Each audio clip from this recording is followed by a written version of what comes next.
नमस्कार, आप देख रहे हैं TV9 उत्तर प्रदेश और मैं हूं यूसुफ अंसारी। उत्तर प्रदेश में विधानसभा चुनाव बिल्कुल सर पर हैं। बहुत जल्द ही चुनावों की तारीखों का ऐलान हो सकता है। ऐसे में हर राजनीतिक दल चुनाव में बेहतर प्रदर्शन करने की कोशिश कर रहा है।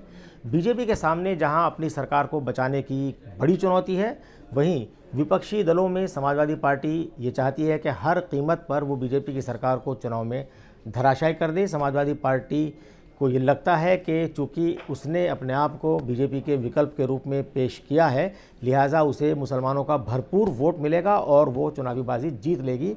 वहीं बीजेपी भी इस बार पहली बार कुछ मुस्लिम वोट हासिल करने की रणनीति बना रही है और उस रणनीति पर बीजेपी ने बहुत ही खामोशी से, चुपचाप तरीके से अमल करना भी शुरू कर दिया है। ये पहला मौका है कि जब बीजेपी मुस्लिम वोट हासिल करना के बारे में सोच रही है, उस पर रणनीति बनाई है। हालांकि इससे पहले बीजेपी की रणनीति ये होती थी कि मुस्लिम वोटों का जितना ज़्यादा बंटवारा हो, Samajwadi party, BSP, Congress, RLD या और जो पार्टियां हैं, ओवैसी की पार्टी है, पीस पार्टी है, उनमें जितना मुस्लिम वोट बटेगा उसका फ़ायदा बीजेपी को होगा। ये पहला मौका है जब बीजेपी के रणनीतिकार दूसरी तरह से सोच रहे हैं। उनका मानना है कि अगर मुस्लिम वोटों का बंटवारा होना ही है तो क्यों ना उस बंटवारे में कुछ हिस्सा बीजेपी को भी मिले। इससे बीजेपी को कुछ एक्स्ट्रा वोट मिल जाएंगे और ये वो वोट होंगे जिसकी उम्मीद पहले बीजेपी को नहीं रहती थी। यानी ये एक नया सेक्शन होगा जो बीजेपी को मिलेगा और इससे वो काफ़ी वोटों की भरपाई कर सकती है। सवाल पैदा होता है कि मुस्लिम वोट हासिल करना बीजेपी की कोई मजबूरी है या फिर मुस्लिम वोटों के बंटवारे में इजाफा करने की एक नई सोची समझी रणनीति है। दोनों चीज़ें हैं, दोनों का हिस्सा अलग अलग है। एक तो यह है कि प्रधानमंत्री नरेंद्र मोदी 2014 में सबका साथ सबका विकास का नारा देकर आए थे और 2019 में उन्होंने इस नारे में सबका विश्वास और जोड़ दिया था। उत्तर प्रदेश में बीजेपी सरकार पर मुसलमानों की अनदेखी के लगातार आरोप लगते रहे हैं और कहीं ना कहीं बीजेपी अब इन आरोपों से अपने आप को छुटकारा दिलाना चाहती है, इन आरोपों से बरी होना चाहती है। तो बीजेपी कहीं ना कहीं ये चाहती है कि ऐसा दिखे कि वो समाज के सब हिस्सों को, सब तबकों को साथ लेकर चल रही है। तो एक तो ये बात हुई। हालांकि बीजेपी की इन कोशिशों में उसी के कुछ वरिष्ठ नेताओं और कुछ बड़े मंत्रियों के वो बयान आड़े आ सकते हैं जो बयान हाल ही में मुसलमानों को चढ़ाने के लिए दिए गए हैं, मुसलमानों को निशाने पर रखने के लिए दिए गए हैं और ये एक बीजेपी का अंदरूनी मामला भी हो सकता है। लेकिन कुल मिलाकर ये कहा जा सकता है कि बीजेपी इस तरफ बढ़ रही है। तो क्या उसकी रणनीति है, इसके बारे में हम बात करेंगे। और बीजेपी को ये उम्मीद आखिर है क्यों कि मुसलमान भी उसे वोट दे सकते हैं। तो ये उम्मीद बीजेपी को इसलिए है कि बीजेपी सरकार आने के बाद जो कुछ नई स्कीम शुरू की गई हैं, कुछ नई योजनाएं लागू की गई हैं, चाहे वो केंद्र की मोदी सरकार की तरफ से हों या वो प्रदेश की योगी सरकार की तरफ से हों, उन योजनाओं में बड़ा हिस्सा ऐसे लोगों का है फ़ायदा उठाने में जो मुसलमान हैं। मिसाल के तौर पे प्रधानमंत्री आवास योजना एक ऐसी योजना है जो पुराने मकानों की मरम्मत के लिए 2.5 लाख रुपए सरकार की तरफ से दिए जाते हैं।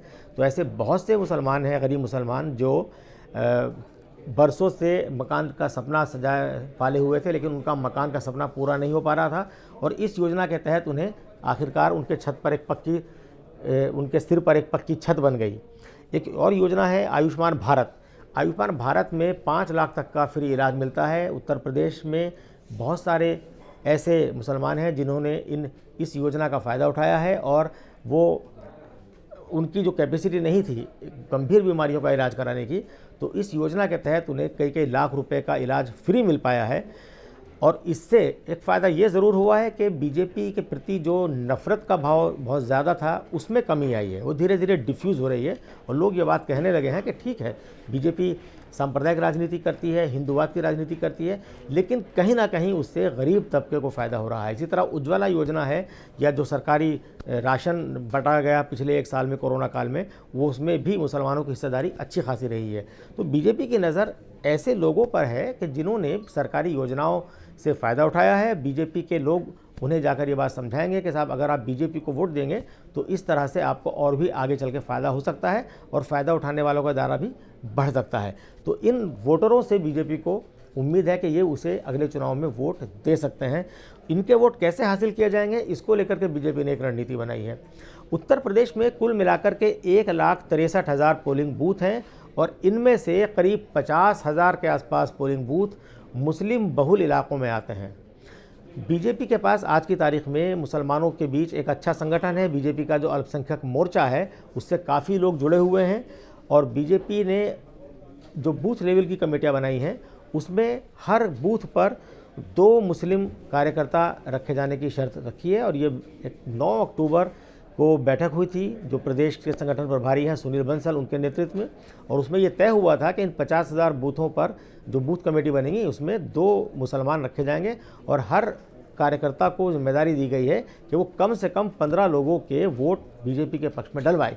ये 15 लोग उसके परिवार के हो सकते हैं, उसके करीबी रिश्तेदार हो सकते हैं, उसके पड़ोसी हो सकते हैं, उसके करीबी दोस्त हो सकते हैं। तो इस तरह ये उम्मीद की जाती है कि एक आदमी अगर 15 वोट मुसलमानों के बीजेपी को डलवाएगा तो एक बूथ पर कम से कम 30 वोट डल जाएंगे और इस तरह 50,000 बूथों पर अगर यह आंकड़ा देखें तो एक अच्छी खासी संख्या मुस्लिम वोटों की बनती है। बहरहाल इस रणनीति पर बीजेपी चुपचाप तरीके से अमल कर रही है। सवाल पैदा होता है कि मुस्लिम समाज का ये कौन सा तबका है जो बीजेपी को वोट दे सकता है या बीजेपी जिससे वोट लेने की उम्मीद रखती है।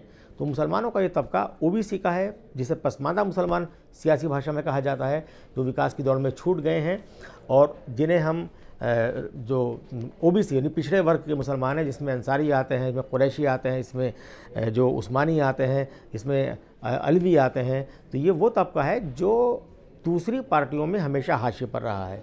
कांग्रेस से लेकर समाजवादी पार्टी बीएसपी तक में इस समाज के इस तबके को, मुस्लिम समाज के इस तबके को इग्नोर किया गया। उन्हें ना तो संगठन में अच्छी जिम्मेदारी मिली और ना सत्ता में हिस्सेदारी मिली।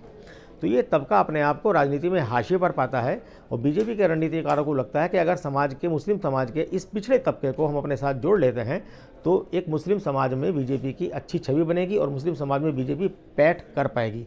आबादी के हिसाब से अगर हम देखें तो मुसलमानों में पसमानदा समाज जो है वो करीब करीब 80% आबादी है और 20% आबादी अगड़े समाज की है और राजनीतिक पार्टियों में अगड़े समाज के लोगों का ही वर्चस्व है। समाजवादी पार्टी की अगर हम बात करें तो समाजवादी पार्टी बनने से लेकर अब तक वहाँ पर आज़म खान जो कि अगड़े तबके से आते हैं उनका वर्चस्व रहा है और बीएसपी में लंबे समय तक नसीमुद्दीन सिद्दीकी सर्वेसर्वा रहे और इन पर यह आरोप लगता है कि इन्होंने पसमानदा समाज के यानी पिछड़े वर्ग के मुसलमानों को अपनी पार्टी में आगे नहीं आने दिया, ना उन्हें संगठन में कोई जिम्मेदारी दिलवाई और ना ही टिकटों के वितरण में उनके साथ इंसाफ हुआ।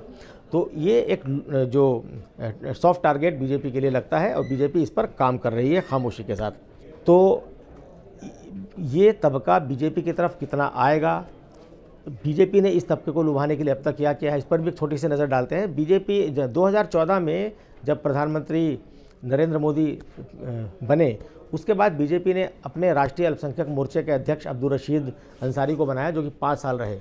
हाल ही में करीब 6 महीना पहले जब राष्ट्रीय मोर्चे का पुनर्गठन किया गया तो साबिर अली को महासचिव बनाया गया और साबिर अली भी पसमानदा तबके से आते हैं और बीजेपी के सूत्रों का कहना है कि पसमानदा मुसलमानों को अपनी तरफ जोड़ने की पहल जो बीजेपी ने की है उसको प्रधानमंत्री नरेंद्र मोदी और बीजेपी अध्यक्ष जेपी नड्डा की तरफ से हरी झंडी मिली हुई है और ऊपर के निर्देश पर ही ऐसा हो रहा है।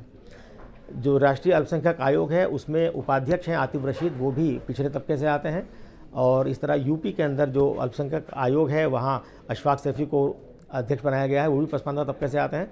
तो इस तरह ये कहा जा सकता है कि पिछले 5-7 साल में बीजेपी ने एक रणनीतिक तरीके से मुस्लिम समाज का जो पिछड़ा वर्ग है उसको साधने की कोशिशें शुरू की हैं बगैर शोर शराबे के, बिल्कुल खामोशी के साथ।